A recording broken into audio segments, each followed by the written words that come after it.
chicos y chicas, estoy por aquí hoy día lunes 13 de julio desde Santiago de Chile, todavía en cuarentena. Sí señor, porque el coronavirus no nos ha dado tregua.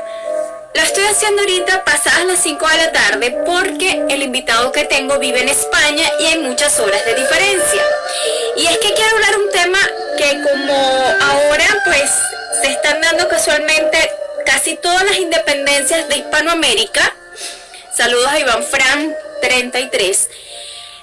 Quiero tratar el tema de los héroes, los próceres. Y siempre hay mucha tela que cortar, muchas historias que quizás no nos las cuentan como debiera ser, y que hay siempre un halo de idolatría, y como que no se quiere ver que también los héroes fueron, por supuesto, personas, seres humanos de carne y hueso como cualquiera, que también cometieron errores. Pero pasa algo con Simón Bolívar y la gesta de independencia. Hay muchos mitos y leyendas también con respecto a esto, y por eso yo quise traer de invitado a una persona que, por supuesto, primero que nada es historiador, ¿verdad? Forma parte de Venezuela colonial y además es colaborador activo de Españoles de Cuba, y él es historiador específicamente en lo que tiene que ver con la hispanidad venezolana.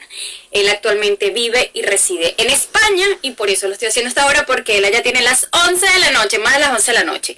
Como siempre, yo espero aquí sus preguntas y comentarios, y vamos a develar un poco estos mitos de Simón Bolívar y Francisco de Miranda. Así que me voy a conectar inmediatamente con Emilio.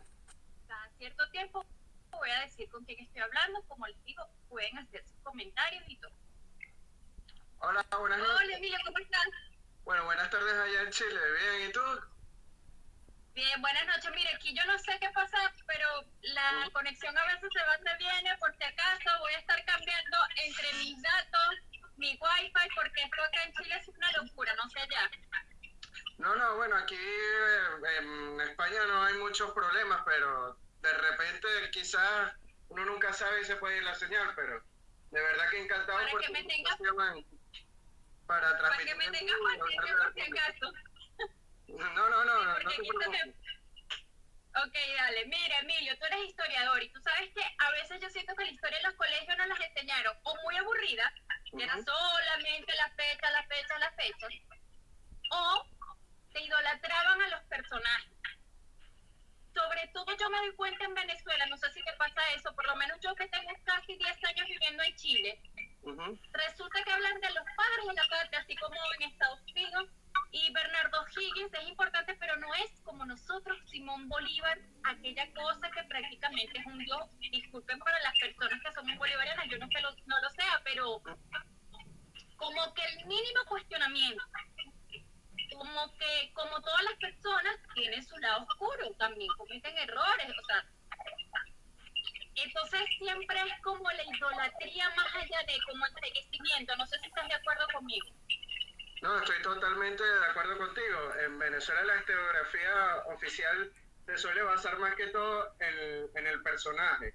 En cambio, en otros países, como bien dices, en Estados Unidos o aquí mismo en España, pues se suele estudiar más lo que es los hechos en sí, que es lo que debería de preocuparse más la historiografía. Por ejemplo, España, que tiene una historia sumamente larga, desde la época de los fenicios, imagínate, hasta hoy en día, pues sería difícil estudiar la historia por medio de personajes, y ellos se basan más que todo en hechos. En los Estados Unidos es igual, tal vez tiene sus próceres de la independencia americana, como Washington, Jefferson o Benjamin Franklin, pero no se basa solamente en la época de la independencia por Inglaterra, también tienen otros personajes como pueden ser Lincoln, Jackson, son de fechas superiores, no de la época de la independencia, por decirlo de alguna manera. Entonces sí, en Venezuela se suele hacer eso, y también se suele como santificar, endiosar a estos personajes históricos que son seres humanos con muchísimos errores como cualquier otro ser humano, y que también, claro, por supuesto, hicieron cosas positivas, pues fueron victoriosos en su objetivo, que fue independizar, por ejemplo, Venezuela del Imperio Español. Y es así. Ahora bien, tú sabes que hay muchas teorías entre conspirativas, entre diferentes autores que hablan de que la independencia hispanoamericana detrás estuvo la mano negra de Inglaterra, porque como siempre ha tenido rivalidad con España, entonces aprovechó esto, es lo que dicen, usted es el historiador, usted es quien sabe, como para dividir esto que está ocurriendo y que además estos libertadores de las diferentes patrias, ¿verdad? Que evidentemente la mayor parte se la llevó Simón Bolívar, era porque formaban parte de la logia masónica y que ya ellos venían ya al nacer con ese destino. ¿Qué tan cierto, falso, misterioso hay detrás de eso? No, es muy cierto. De hecho, Inglaterra siempre fue la potencia enemiga de España, pero hay que aclarar algo muy importante en este proceso de independencia, que es la invasión napoleónica a España. Si Napoleón no hubiera invadido España, los procesos de independencia nunca hubieran iniciado, puesto porque la población en los países de Hispanoamérica no apoyaron los movimientos independentistas. Muchos dirán, bueno, ¿cómo la población no apoyó y tuvieron éxito? Pues muy fácilmente, porque recibieron este apoyo de las potencias enemigas de España, como lo fue Inglaterra, como lo fue el propio Estados Unidos, a pesar de que Estados Unidos en su independencia recibió ayuda de España y de Francia, pues al final no supo corresponder esa ayuda y más bien ayudó a los países hispanoamericanos a independizarse. Entonces, ¿qué fue lo que pasó? Al ver este problema con Napoleón en la península ibérica, pues los pueblos, los ayuntamientos de Hispanoamérica, pues aprovecharon la coyuntura, pero no para independizarse. Ellos hicieron juntas como la que se realizó en Caracas el 19 de abril, pero ellos hicieron un gobierno autónomo reconociendo a Fernando VII como rey todavía. ¿Qué pasó? Que muchos de los mantuanos son los criollos, que son los descendientes de los peninsulares nacidos en América, aprovecharon y dijeron, bueno, España está débil, nosotros mismos pudimos agarrar el poder y nosotros gobernar. Y bueno, como España estaba en ese momento débil, no podía responder el levantamiento de los criollos, pues aprovecharon este problema y se levantaron. Y fue cuando declararon la independencia el 5 de julio de 1811, que es la famosa firma del Acta de la Independencia, por lo menos en Venezuela. Que en Chile se dio... En Colombia fue el 20 de julio del año anterior.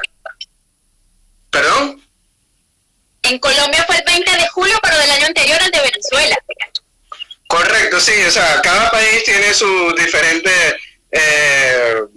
fechas. Argentina es en mayo, en Chile no estoy seguro qué fecha es, pero también tiene... Sí, hay debate en Chile, pero ahora lo que voy, la figura de Simón Bolívar endiosada como tal, y que de Francisco Miranda se habla muy poco. Se sabe que es el precursor de esta idea, digamos, bolivariana, que dice que Bolívar se la copió, evidentemente él haciendo sus ciertas diferencias, pero que la idea la tuvo Francisco de Miranda en Estados Unidos, en la Constitución de Estados Unidos, y que él mismo nombró como una gran Colombia, pero que claro, también la figura de Francisco de Miranda, cuando uno empieza a leerlo, es como ambigua, en el sentido que por un lado, aun cuando nació en territorio venezolano y se fue para España a luchar por el rey, después cambia de bando, en algún momento de su vida fue espía por los españoles, pero también se convirtió como que, o sea, en algún punto él perdió la confianza de los españoles y también de los propios venezolanos, porque dicen que se ausentó 40 años de Venezuela. Entonces dicen que él pretendía llegar, porque claro, fíjate lo que habla la historia. Por un lado hablan de que Bolívar lo traiciona a él, pero por otro lado algunos historiadores dicen que no fue traición, o sea que sí fue traición, porque él tenía 40 años que no visitaba Venezuela y que él pretendía que el pueblo lo recibiera con los brazos abiertos y no se internó, y pues los pardos eran quienes realmente, la clase trabajadora, eran los que en este momento tenían, eran las bases, como por decirlo hoy en día. Entonces hay gente que justifica que Bolívar lo haya entregado a los españoles, hay gente que dice que no. Tú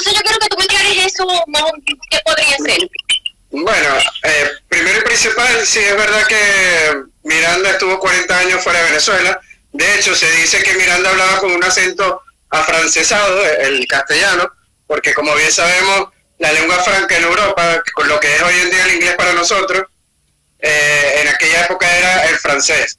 Entonces él estuvo en Inglaterra, en Francia, en Rusia, estuvo en la corte de Catalina la Grande, y él no sabía hablar ruso. El idioma franco que él utilizaba para comunicarse, pues era el francés. Y él, bueno, sí, regresó a Venezuela, 40 años viviendo en el extranjero, pues hablaba con este acento afrancesado y decía algunas palabras, insultos como merde y cosas así. De ese estilo. Sí, es curioso ese dato, pero bueno, hay que decir que él empezó como un realista. Él fue capitán del ejército español. Él peleó en la independencia de Estados Unidos, pero sirviendo en el ejército de España. Él fue edecán de Bernardo de Galvez, que fue el general que comandó las tropas en España. ¿Qué pasó? ¿Por qué Miranda desertó de alguna manera del ejército español? Pues a Miranda se le dio un dinero para comprar provisiones en Cuba para las tropas de Estados Unidos y de España.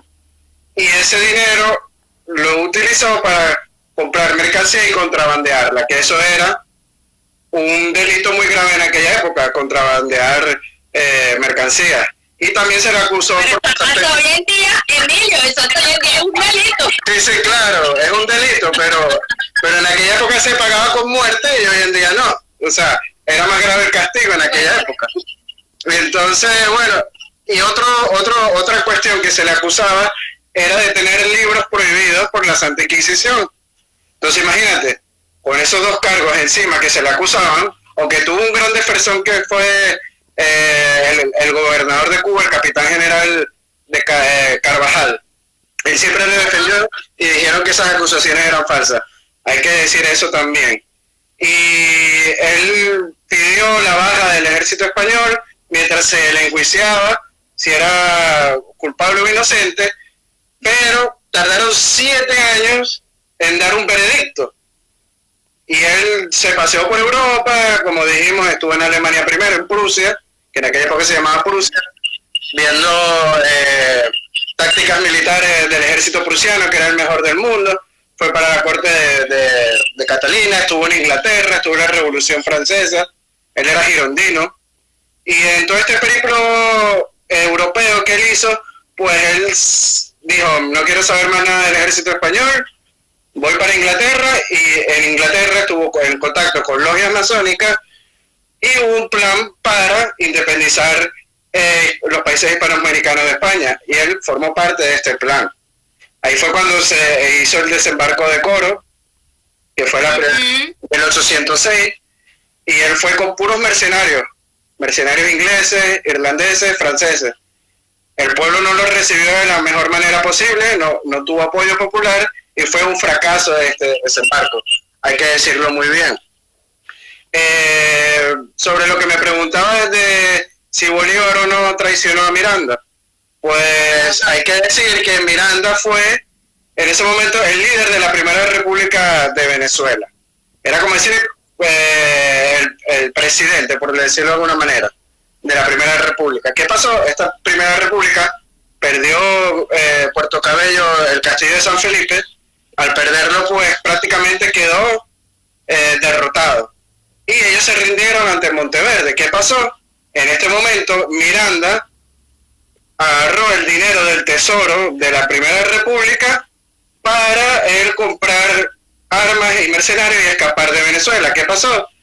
Que él lo iba a hacer solo, ya lo estaba esperando un barco inglés, y Bolívar no sabía nada de este plan.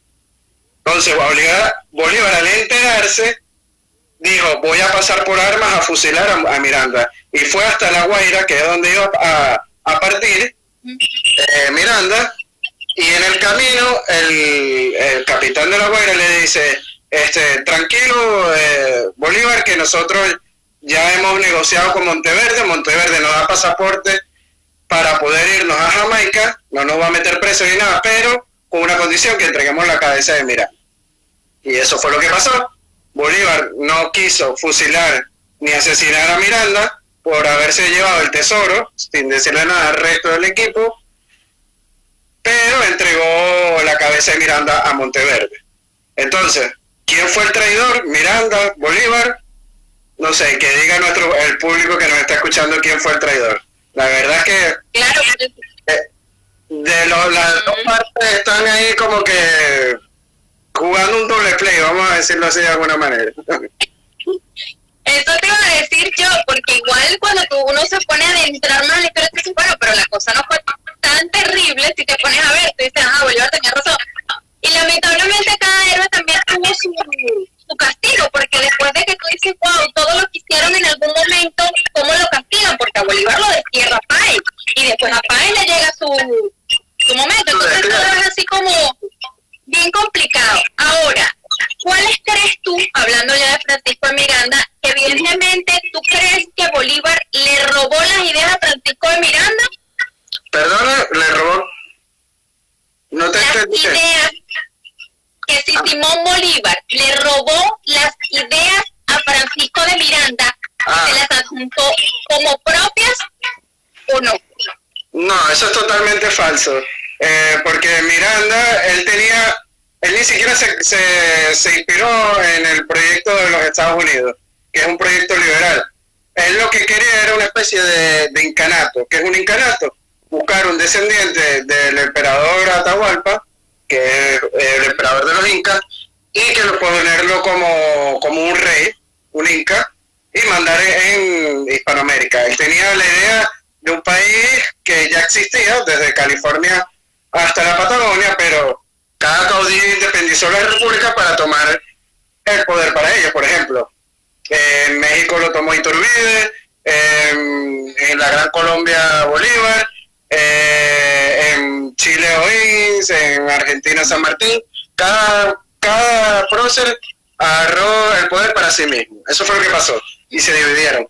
La idea de Colombia, el nombre, sí, fue de Miranda, eso sí, la colombea. A Bolívar le gustó el nombre y lo agarró. Pero Bolívar en su proyecto, él no quería un incanato ni nada. Bolívar declaró una república, que es totalmente diferente a un incanato, que es lo que quería Francisco de Miranda, y se autoproclamó dictador del Perú también. Eso hay que tomarlo en cuenta. La presidencia que él quería ejercer en la Gran Colombia era vitalicia. O sea, él era el que iba a mandar, él el que iba a implementar las leyes. En otras palabras, iba a ser no un presidente, sino un dictador. Y es la verdad. Simón Bolívar y Miranda. No, Bolívar, ya estoy hablando de Bolívar en este sentido. No, mira, la idea de Miranda, como te digo, es un incanato que no tiene absolutamente nada que ver ni con las ideas de Bolívar, ni con lo que hizo Bolívar, que es lo que te acabo de decir, que es una especie de dictadura o presidencia vitalicia, para que no suene tan fuerte la palabra. Dicen que Francisco de Miranda fue como, digámoslo, un profesor o el ideario de los próceres. Por ejemplo, dicen que formó a Bernardo Higgins, viniendo, o sea, para Chile, que los encontró en Inglaterra, y que José de San Martín, Bernardo Higgins, Simón Bolívar fueron para allá, y que Miranda, supuestamente, a nivel de las ideas, los instruyó. ¿Es eso cierto o no? Bueno, ahí tiene que ver mucho lo que es la masonería. Las logias Lautaro fueron creadas por estos próceres. Se dice que el principal cabecilla de estas logias fue Francisco de Miranda. A estas logias fueron, como bien dice, Bernardo O'Higgins, fue José de San Martín, Simón Bolívar también estuvo, Andrés Bello, que es muy famoso en Chile también, fue uno de los que estuvieron en estas logias Lautaro. En estas logias Lautaro ellos se organizaron, se reunieron para planificar las invasiones a Hispanoamérica, porque no tiene otro nombre. Ellos agarraron ejércitos mercenarios e invadieron. Que sí, la mayoría de la población, como dije anteriormente, no estuvo de acuerdo, pero sí hubo un sector que fueron más que todos mantuanos, criollos, que eran la gente rica, los que tenían las haciendas, por lo menos las haciendas de cacao. Ellos sí apoyaron estos movimientos independentistas. ¿Por qué? Porque iban a ser los que iban a controlar el gobierno, los que iban a seguir teniendo sus beneficios de alguna manera, y ellos no querían perder los beneficios. ¿Qué pasó? Muchos dicen no, que los libertadores nos dieron la libertad. En España se abolió la esclavitud mucho antes que en Hispanoamérica. En Venezuela, por ejemplo, se abolió en 1854. En España en 1832. La primera constitución que se hizo en España, que es la PEPA de 1812, se le dice popularmente la PEPA, es la Constitución de Cádiz. Para los que no son españoles me entiendan. Es de 1812. Es un año posterior a la de 1811, que es la de la Primera República en Venezuela. Y ya en 1812 la Constitución de Cádiz se abolía la esclavitud. En la de Venezuela no. ¿Qué pasó? Que esta Constitución no entró en vigor por la Guerra Napoleónica, pero si no hubiera habido Guerra Napoleónica, hubiera sido la Constitución que se hubiera aplicado en todo el continente americano. Y los ¿Tú crees que? Porque justo iba a eso, porque fíjate que cuando Simón Bolívar hace el decreto de guerra a muertos, porque uno de niños no entiende mucho, vamos a estar claros. Ya cuando grande te das cuenta, tú dices, wow, o sea, Simón Bolívar ejerció una presión de que estás contigo te mato, porque había gente que definitivamente no quería liberarse, y había muchos esclavos que no querían salir de esa esclavitud. Entonces, a veces yo me pregunto, el afán, como dicen por ahí, era quítate tú para ponerme yo, es decir, salen del rey, pero aún así van a seguir estos nobles, por decirlo así, estos hijos de los españoles continentales que tenían como decir hoy en día los empresarios, los burgueses, pero para seguir mandando, y eso era mentira de que todos iban a estar en igualdad de condiciones. ¿Tú crees que eso fue que en verdad la gente en general no quería independizarse y sentía que estaba mejor? Hay grandes mitos sobre la época del Imperio Español en América. Uno es de que las personas no tenían los mismos derechos. Eso es falso, porque los indígenas eran protegidos por las leyes de Indias y ellos tenían los mismos derechos que un español peninsular. Inclusive vemos gente que con títulos nobiliarios, como los descendientes de Moctezuma, eran duques de Moctezuma, o sea, y eran indígenas.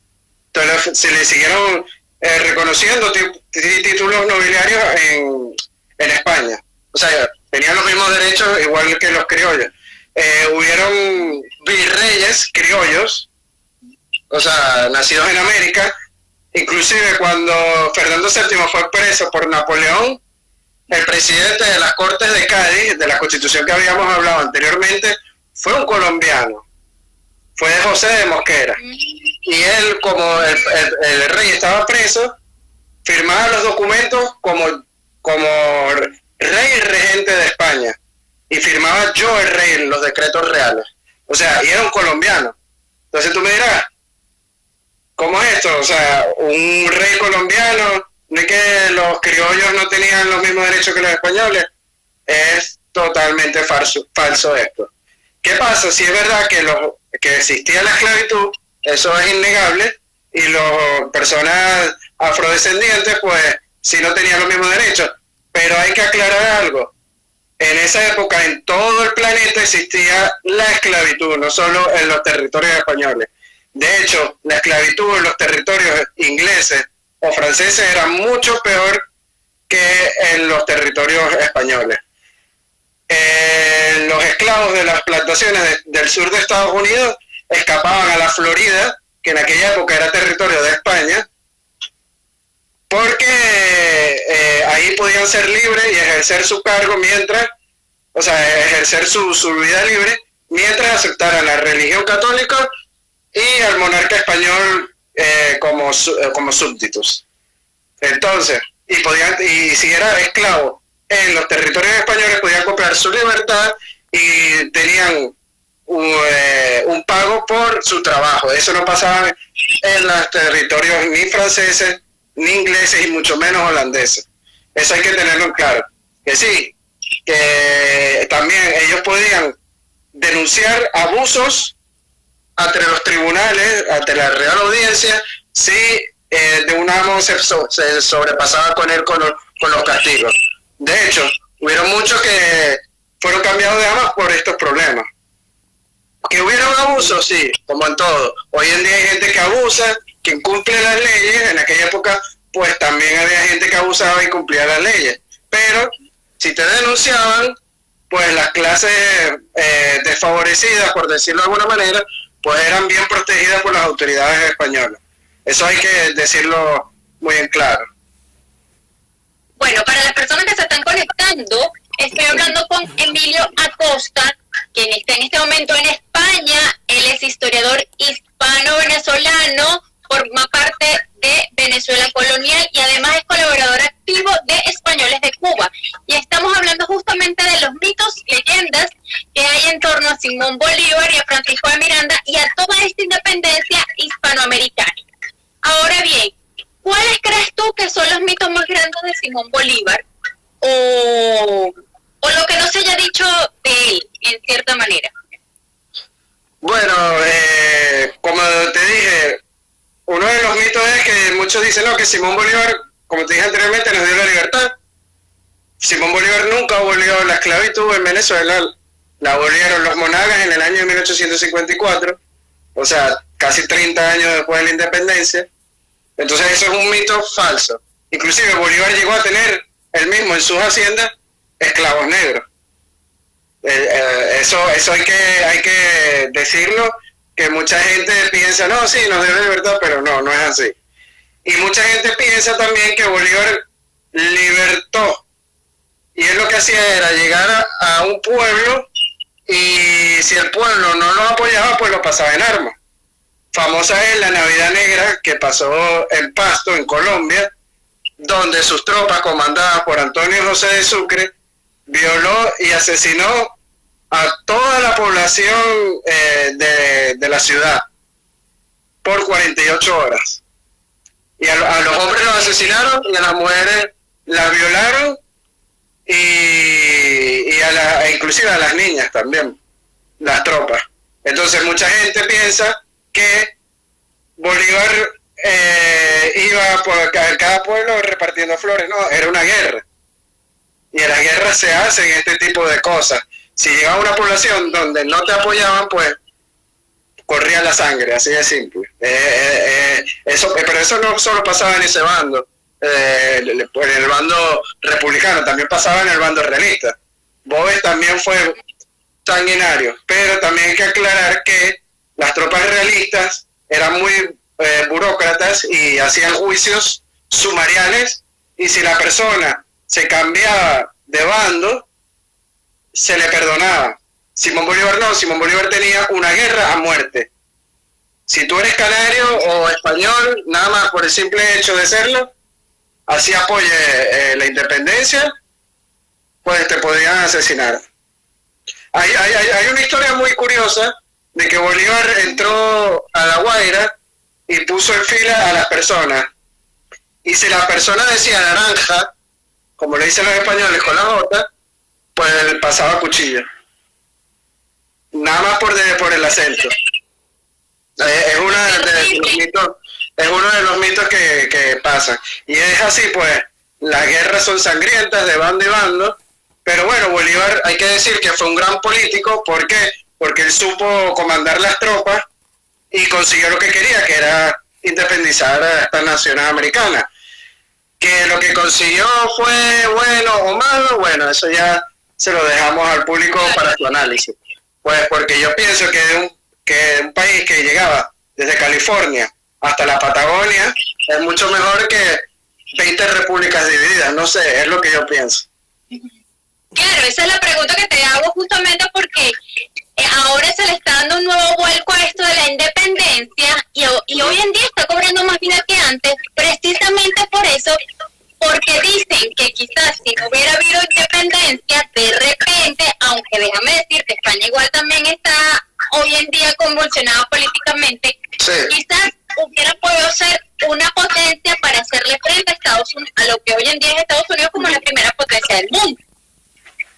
Sí, y fíjate que 3/4 partes de lo que hoy en día es Estados Unidos era México. Era el territorio territorio de México, o sea, que era el Imperio Español.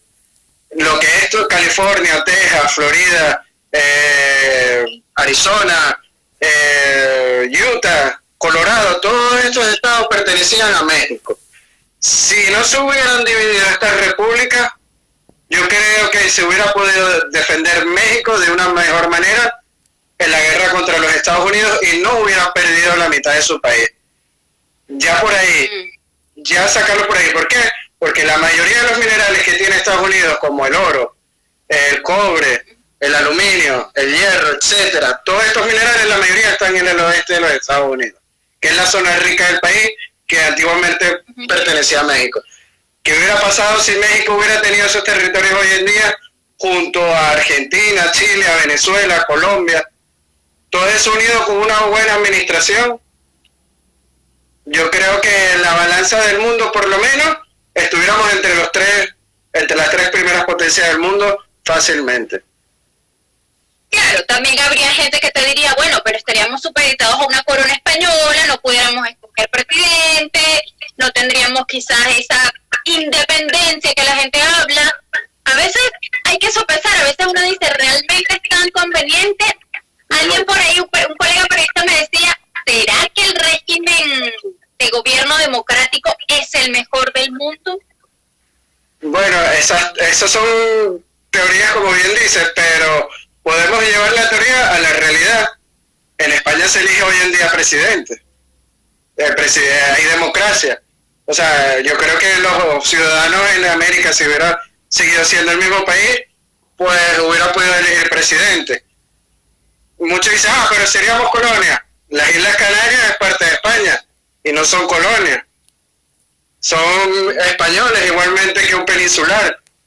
O sea, tantas cosas. Aunque yo sí digo que yo creo que si hubieran seguido mantenido los territorios unidos, hubiera pasado como la independencia de Canadá, que llegó en 1960, por decirlo algo. Pero Canadá no se dividió, Canadá sigue unida. Y yo creo que que eso es lo que hubiera pasado, una independencia pacífica en los años 60, 70. O sea que, pero todos los países unidos. Y una Commonwealth, como vemos, la soberana de Canadá es la reina de Inglaterra, pero gobierna Trudeau, que es el presidente del Canadá, o el primer ministro, mejor dicho. Algo parecido creo yo que hubiera sido lo más lógico, lo más realista que hubiera pasado. Y con todos los países unidos, desde México hasta Chile o Argentina. Sí, también. Bueno, estas son, cada vez esto agarra más fuerza y dicen también que la independencia de Hispanoamérica, si bien se separaron de España, están supeditadas a Inglaterra. ¿Tú qué opinas de eso? Bueno, yo creo que al principio, los primeros años de la independencia fue así. ¿Por qué? Porque, como bien dije al principio del live, la potencia que apoyó a las tropas republicanas pues fueron los ingleses. Y estos fueron con créditos para comprar armas, con tropas, mercenarias, y todo eso cuesta dinero, eso no vino del cielo. ¿Qué pasó cuando estas independencias pudieron hacer efectiva este proceso? Pues Inglaterra les pasó la factura. Ahora me tienen que pagar, me tienen que pasar todo esto en oro, en plata y salir de las deudas. Entonces las primeras deudas que hubieron en estos países fueron por Inglaterra y todas estas repúblicas nacieron endeudadas. Inglaterra empezó a controlar las minas en concesiones, por lo menos las minas de cobre en Venezuela las explotaban los ingleses. En Chile igualmente, los primeros que las explotaron fueron ingleses. En Bolivia las minas de plata en Potosí también fueron los ingleses. Todo por medio de concesiones. ¿Que el Estado era el dueño de estas minas? Sí. ¿Pero quién era el que se aprovechaba de todo esto? Los ingleses. Entonces, por lo menos hasta el siglo XIX y principios del XX, Inglaterra fue el gran beneficiario de las independencias hispanoamericanas. Después hasta hubo, muy entrado el siglo XX. sí, no, pero después vinieron como que los Estados Unidos a ocupar el espacio de los ingleses. Y por lo menos en Centroamérica son famosas las bananeras, de lo que viene el nombre, los sobrenombres de repúblicas bananeras. Pues estas compañías estadounidenses plantaban plátano o cambur, como dicen en Venezuela, en estas repúblicas y controlaban los gobiernos, eran los que ponían y quitaban presidentes. Es así, los hechos son así. Panamá formaba parte de Colombia y Estados Unidos quería hacer el canal de Panamá, pero Colombia quería hacerlo con Francia. Entonces hubo un conflicto y Estados Unidos apoyó a los panameños para que se independizaran de Colombia y poder construir el canal de Panamá. O sea, siempre hubo intervención hasta por lo menos mediados del siglo XX. Después de mediados del siglo XX, pues Estados Unidos sí ya no fue tan intervencionista. Creo que la última vez que fue intervencionista fue en Chile con esto de Allende, pero sabemos que Allende pues fue un personaje que llevó una idea socialista muy parecida a lo que se estaba viviendo en Venezuela y la población la estaba pasando muy mal. Entonces, fue bueno, fue malo, eso cada quien lo puede analizar por sus propias ideas. Ahora bien, volviendo al tema de inicio, estoy hablando con Emilio Costa, historiador hispano-venezolano que forma parte de Venezuela colonial y además es un colaborador activo de Españoles de Cuba y estamos hablando de los mitos y leyendas que surgen en torno a Simón Bolívar y Francisco Miranda. Una vez hubo una pregunta que se le hizo a una profesora de historia donde yo estudiaba y se le dijo: profesora, ¿los héroes y próceres de independencia van al cielo o al infierno? Es bien difícil de responder porque yo creo que todos en alguna medida fueron crueles, pero todos también en alguna medida pues tenían que hacer lo que tenían que hacer. Te pregunto yo a ti, ¿Simón Bolívar fue cruel? ¿Francisco de Miranda y los héroes en general de la independencia? Por supuesto que fueron crueles, estaban en una guerra. Las guerras no se ganan con flores, ni con discursos bonitos, ni nada. Las guerras se ganan con sangre y fuego. Es así, hay una historia muy curiosa de Simón Bolívar en el hospital de La Guaira, donde habían enfermos, y muchos de esos enfermos eran de canarios, por cierto, y Bolívar dio la orden a Arismendi de matar a todos los enfermos que habían en ese hospital nada más por ser canarios. Y entonces, para no gastar munición, se lo pasaron a cuchillo y con piedras le aplastaban la cabeza. Entonces, ¿eso es crueldad? ¿No es crueldad? Yo creo que sí es crueldad. Pero bueno. Claro, hay gente, sí, en ese momento quizás era necesario. Yo igual siento que las guerras no deberían existir. Ahora bien, hay personas que piensan que en esta época deberían existir ese tipo de guerras. Es decir, ahora que el mundo está tan convulsionado por temas políticos, porque lamentablemente se están volviendo a polarizar las posiciones. Justo alguien escuché, o bueno, leí en el Twitter que ponía eso. Bueno, pero es que las guerras son guerras y no se ganan con flores ni con cancioncitas. Si no va a salir, es a pelear, es como que a enfrentarse con todo y contra todo. No sé si estás de acuerdo con eso. Bueno, esto me hace recordar a lo que sucede en Venezuela, ¿no? Que la gente, pues, hay algunos que están a favor de una salida pacífica, otros una salida violenta, pero si hablamos del tema de Venezuela, yo creo que un gobierno tan criminal como el que está mandando en Venezuela no va a salir de forma pacífica. Eso estoy seguro. Lamentablemente en Venezuela yo creo que la solución va a ser con sangre, lamentablemente, y mucha gente inocente va a morir.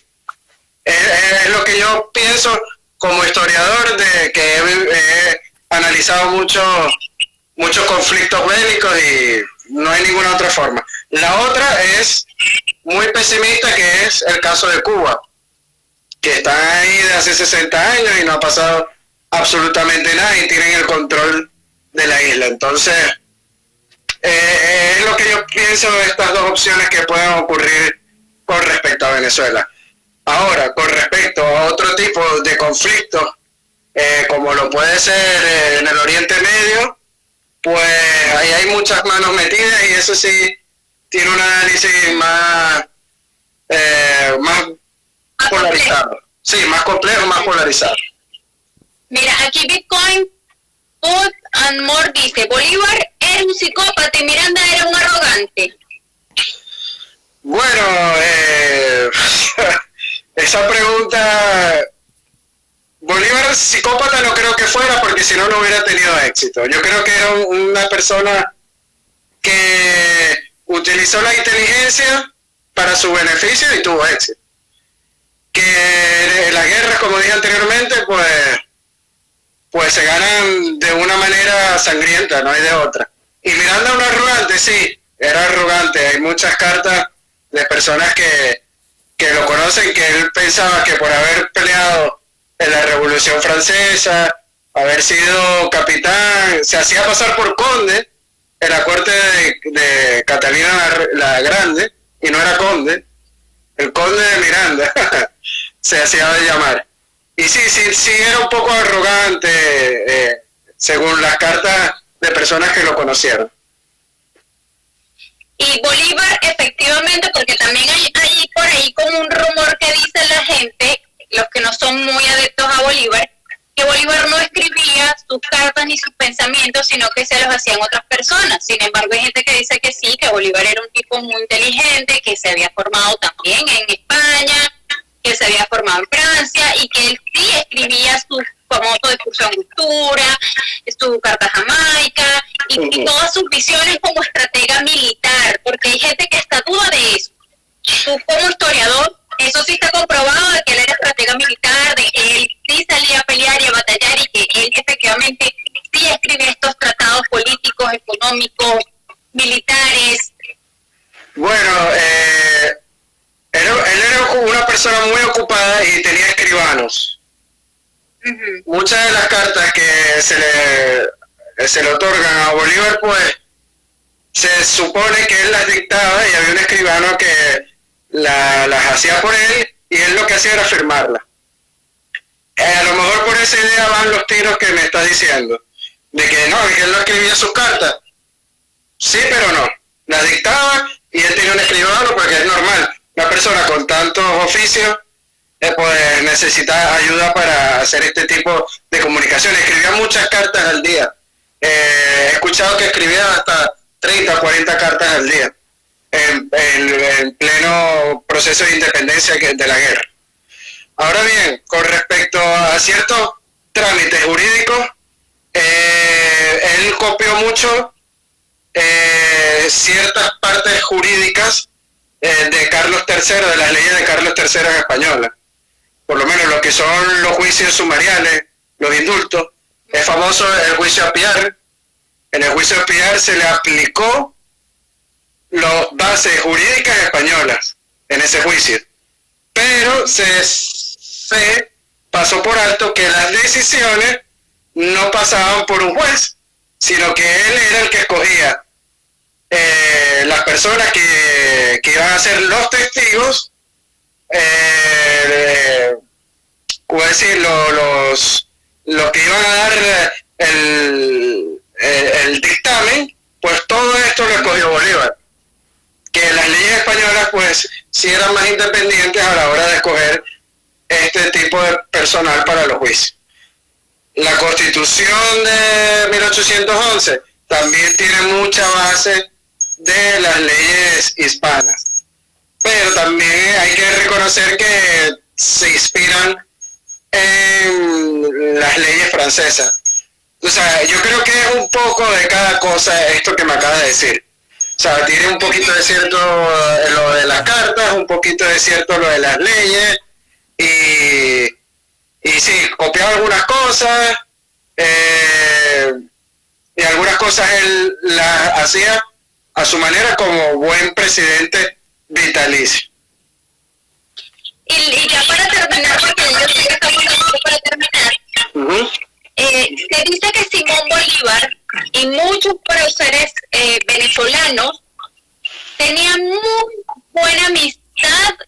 conexiones con gente de los Estados Unidos. ¿Eso es cierto o no? Bueno, te puedo hablar del caso de Miranda. Miranda sí es verdad que conoció a Washington, pero no eran amigos como tales. No eran, como decirlo los venezolanos, no eran panas, ni se iban a tomar unos tragos ni nada. Ellos simplemente se escribían y es como tú le escribes a una persona que conozcas un saludo cordial, Washington te responde un saludo cordial, con todos los respetos, etcétera, pero confianza entre Miranda y Washington no había. Eso para empezar. Ahora, con respecto a Bolívar, el caso de Bolívar, se dice que Washington le regaló un mechón de pelo, que lo mandó a Bolívar, y intercambiaban correos, cartas, pero en persona nunca se conocieron. Entonces, si tú no conoces a alguien en persona, no es tu pana o tu amigo, por decirlo de alguna manera. Entonces, sí se conocían, sí se tenían respeto, sí. Me imagino que lo debió admirar porque le regalaron un mechón de pelo. Ahora, otros personajes, Páez no conoció a Washington, sí vivió en Nueva York. Él estuvo exiliado en Nueva York, murió en Nueva York. De hecho, no tenía bienes, estaba empobrecido en Nueva York y su sepultura, su tumba, fue pagada por la alcaldía de Nueva York. Entonces, ¿conocía gente en Estados Unidos? Sí, me imagino que habrá tenido contacto con lo que es los alcaldes de Nueva York o tal vez los gobernadores, pero a nivel federal o presidencial no tengo conocimiento de que haya tenido algún contacto con algún presidente o prócer de los Estados Unidos, con respecto a Páez. Claro, pero dicen que siempre había una admiración de Venezuela hacia Estados Unidos, y que Estados Unidos, aunque siempre más distante, como tú lo dices, como también los ingleses y algunos países de Latinoamérica que también son más distantes, a diferencia del caribeño, que sí había cierta, o sea, por ejemplo, algunas conductas que se solían imitar, o por ejemplo el hecho de hacer un país federal, un estado federal, como el hecho de quizás el calendario escolar, como muchas costumbres norteamericanas que adoptó Venezuela. Estoy hablando del caso específico de Venezuela. Vale, en el caso específico de Venezuela, políticamente nunca se copió a Estados Unidos. Políticamente. Okay. Venezuela siempre fue un país centralista. Se mandaba desde Caracas. Eso es así. Tal vez la única excepción que hubo en Hispanoamérica fue Argentina. Argentina, a finales del siglo XIX, principios del siglo XX, tuvo una constitución federal e inclusive llegó a funcionar muy bien. Argentina fue la segunda potencia del mundo en aquella época. Por eso recibió tanta inmigración italiana, española, etcétera, en aquella época. Además, para los que han estado en Buenos Aires, parece París. O sea, tiene una arquitectura impresionante. Es muy bonita la ciudad de Buenos Aires. Entonces, para que vean lo que llegaron a hacer los argentinos con este sistema federalista al estilo estadounidense. Ahora bien, en cuanto a cultura, Venezuela sí recibió mucha influencia de Estados Unidos por el petróleo. Muchas compañías estadounidenses explotaron el petróleo. Hay muchas palabras anglófilas en el vocabulario venezolano. Por ejemplo, guachimán, que es watchman, vamos a echarle pichón, es push up, de pulsar hacia arriba. O sea, hay mucha influencia estadounidense en Venezuela, pero a lo que es cultural. Eso sí no cabe duda. Pero a lo político, lamentablemente no se llegó a copiar el sistema federal en Venezuela. Ni siquiera por el hecho de que Estados Unidos, Venezuela era Estados Unidos de Venezuela, y hicieron sus estados con los gobernadores, los alcaldes, ni siquiera por eso. Eso fue simplemente un nombre. ¿Por qué? ¿Quién era lo que mandaba en esa época? Juan Vicente Gómez, un dictador, que era el que mandaba en Caracas. Controlaba todo. Él el que ponía los gobernadores en cada estado de Venezuela. Eso fue simplemente claro, pero después pero después sí la gente pudo escoger a sus gobernadores. Sí, pero eso fue ya en los años 90, el que aprobó esa ley de elección popular directa de los gobernadores fue Carlos Andrés Pérez, en los años 90. O sea, muchísimos años, es reciente. Perfecto. Y bueno, eso era con respecto entonces a los mitos de Simón Bolívar y Francisco de Miranda. Comentaste cosas que de verdad yo nunca había escuchado, muy interesantes, que quizás no sé por qué no la dicen mucho en la historia, pero bueno, me gusta esto porque estamos aclarando y tratando lo más imparcial posible, siempre digo yo que uno se forma por supuesto su opinión, pero poner en perspectiva las cosas, como yo te decía, no endiosar, porque yo siento que han endiosado demasiado la figura. Sí, no, tienes toda la razón del mundo. Siempre hay que estudiar los personajes históricos como seres humanos. Y los seres humanos somos seres duales que tenemos cosas buenas y cosas malas. Algunos tendrán más cosas buenas, otros tendrán más cosas malas, pero cada cabeza es independiente de analizar los hechos y sacar una conclusión. Yo simplemente tengo la página de Venezuela Colonial junto a mi compañero Adolfo, y soy colaborador en otras páginas de historia para dar una herramienta a la gente. Y la gente, pues, nosotros le damos la fuente y la información y ellos sacan sus conclusiones.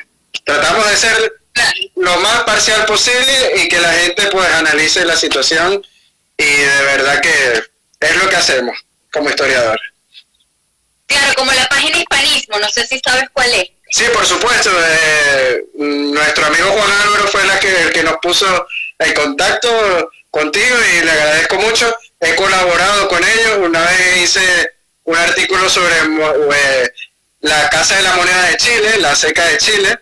Muy interesante este artículo porque el Palacio de la Moneda en Chile tiene su nombre porque antiguamente era la Casa de la Moneda donde se acuñaba en la época virreinal la moneda española. Imagínate tú, para que vean. O sea, la historia es muy interesante. Yo no sé por qué en el colegio a uno se le enseña tan aburrido, cuando es interesantísima. Lo que pasa es que yo creo que los profesores no saben jugar. Yo siempre digo, la historia hay que hacerla divertida para que la gente le guste, porque si no lo haces de una manera didáctica o amena, la gente se va a dormir en clase. Y yo siempre trato de, por lo menos, echar un chiste o una anécdota interesante para que llame la atención. Es que sabes lo que yo creo que pasa también, Emilio, que nos pone muchas fechas. Entonces tú no entiendes el contexto, no entiendes los procesos. Pero sí. No, después, cuando entras a la universidad, yo en mi caso periodista, que empieza y tú, empieza como a estar cabo y dice, ya va, pero eso sí parece lo que se está viviendo hoy en día. Y las traiciones, y las negociaciones, y lo que lamentablemente en ese momento convenía que no había otra opción, porque también uno dice, pero ¿por qué? Bueno, porque no había otra opción, pero en el colegio como que, mira, si todavía No, y en el colegio está la historia está contada de una manera muy poca realista, por decirlo de alguna manera. Se suele, como bien dices, endiosar a Miranda, a Bolívar. Hay mucha leyenda negra contra los conquistadores españoles, contra la época colonial, entonces está muy parcializada la historia en los colegios. Pero no solo en Venezuela, ojo, eso pasa desde México hasta Argentina. ¿Por qué pasa estas cosas? Porque la historia se suele utilizar como un instrumento político para favor de los gobiernos. Y lo estamos viendo hoy en día en Venezuela por la educación que se está enseñando en los colegios. Está muy parcializada últimamente y muy a favor para favorecer a los intereses políticos en Venezuela. Y como bien dice Maracaibo Voz, un saludo a Maracaibo Voz, para vender libros escolares también. Y ya para ahorita sí termina, pues está súper interesante. ¿Tú crees que algún día se llegue a cumplir el sueño bolivariano? Porque hay mucha gente que también lo toma como bandera política y de lucha. Mira, yo creo que sí y no. Te voy a decir que sí, porque pudiera ser a un estilo de la Unión Europea. O sea, que los países se unan económicamente, bajo algunas leyes parecidas, sin aduanas, etcétera. Pero territorialmente lo dudo. Yo creo que es muy improbable. Lo más parecido que pudiera haber es una especie de Unión Europea, pero a la americana, a la hispanoamericana. Mira, aquí te hacen una pregunta, vamos a ver si da tiempo, porque si nos cortan, nos cortan. Aquí dice Alberto Osorio, Emilio, dijiste que otra sería la realidad si hubiera podido crear la República desde California hasta la Patagonia. Si en 100 años pudiera ser una realidad, ¿cuál debería ser el proyecto para lograrlo? Mira, lo que acabo de decir, una especie de Unión Europea es lo más lógico, porque pudieran hacerse un proceso de votación popular en todos los países, pero son 20 repúblicas. Poner de acuerdo a 20 repúblicas para unirse territorialmente, yo lo veo casi que una utopía. Lo más realista es, creo que una unión económica, política como la Unión Europea, o con la misma moneda, es lo más realista que puedo imaginarme que puede ser su unión hispanoamericana. Que ojalá, de corazón lo digo todo, se llegue a hacer realidad algún día. Bueno, Emilio, muchísimas gracias para todas las personas que se conectaron. Fue una conversación muy interesante, de verdad que sí, porque, bueno, me enteré de muchas cosas, me saqué muchas ideas de la cabeza también que uno pues ya las tenía preconcebidas. Y nada, acabo de hablar con Emilio Costa, quien es historiador, especialista en historia hispano-venezolana, sin embargo sabe de todo, por supuesto. Es miembro de Venezuela Colonial y además colaborador activo de Españoles de Cuba. Así que entren a su página, Venezuela Colonial, también si se quieren comunicar con él. Y muchísimas gracias, Emilio, porque allá ya son las 12 de la noche y aquí en Chile son las 6 de la tarde, en invierno. Allá están en verano, ¿verdad? Sí, con bastante calor, con el aire acondicionado encendido. Yo tuve que aprender al contrario, ¿cómo se llama? El calefactor, pues tengo frío. Pero bueno, Emilio, millones de gracias, disculpa la tardanza, porque no tenía la conexión, pero bueno, esperemos que se estabilice. Vale, no. Que nada, Emilio, espero que la próxima oportunidad que hablemos de otros personajes históricos, de los cuales también hay mucho mito, para que conversemos algo tan fascinante como la historia. De verdad que encantado por tu invitación, ha sido muy grata la entrevista de tu parte y bueno, estábamos siempre a la orden, tanto en Venezuela Colonial como en persona, para cualquier otra charla de este estilo y de nuevo, muchísimas gracias por tu invitación. No, muchas gracias a ti, acabo de hablar con Emilio Costa y bueno, que duermas bien porque ya está tarde ya. Gracias, un saludo a todos.